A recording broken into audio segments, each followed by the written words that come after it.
করবেন, স্বাভাবিক আছে। তাই তেল নিয়ে নিছি, রোজার ভিতরে নিছি, এখনো আমার 3 দাগ আছে। এই 3 দাগ দিয়ে আমার আরো সপ্তাহখানেক চলে যাবে, কারণ আমার তো কাজ হচ্ছে অফিসে আসা যাওয়া, এর বাইরে তার আমার কোনো কাজ নেই। এরপর যদি আবার সুযোগ হয় বাইরে বলবো যে ভাই আবার তেলের ব্যবস্থা করে দেন, দিতে পারলে দিল, না দিতে পারলে অফিসে আসবো রিক্সায় করে, ব্যাস। এটা হচ্ছে আপাতত প্ল্যান। এখন আছি আমরা মিন্টু রোডে, প্রধানমন্ত্রীর বাসভবন। যদিও উনি এখানে উঠবেন না, উনি ওনার মা বাবার মতো নাকি নিজ বাসভবন থেকে অফিস করবেন।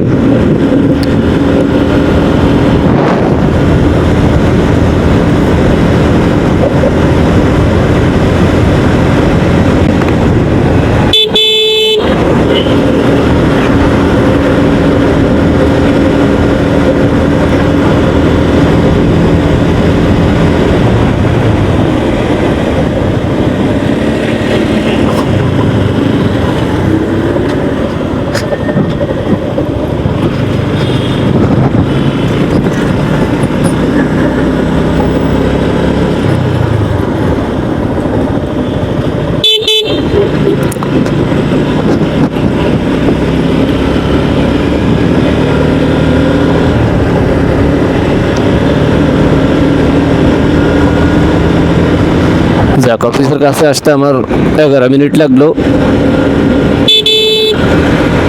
মোটামুটি কম সময়ে চলে আসছি কাকরাইল পর্যন্ত।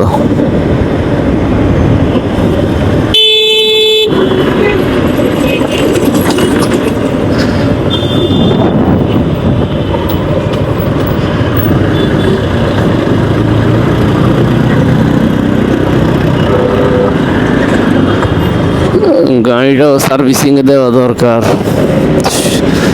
ঈদের সময় ছিল বন্ধ, এখন পাচ্ছি না সময়। বড় ভাই পার্কিং করবে, আমরা কাইটা যাই।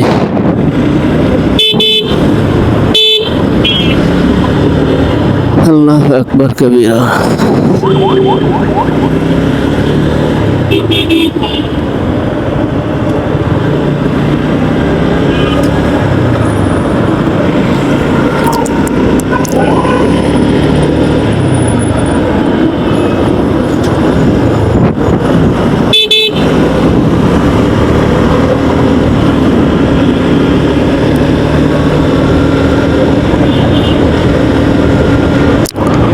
এই রাস্তাটা এখন পুরো খালি করে রাখছে।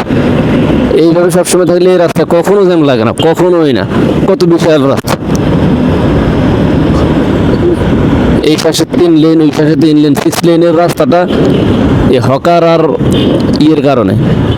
এটা হচ্ছে আমার সেই অফিস বিল্ডিং যেখানে দিনের বেসার্ধ সময় কাটানো লাগে।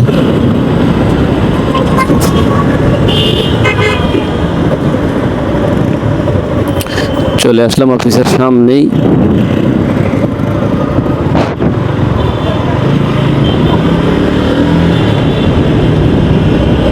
আগে অফিস ছিল এই বিল্ডিং এ। ও আজকে রাস্তা খালি থাকার তো কারণ আছে, মামারা আছে, কেউ একজন আসবে এখানে।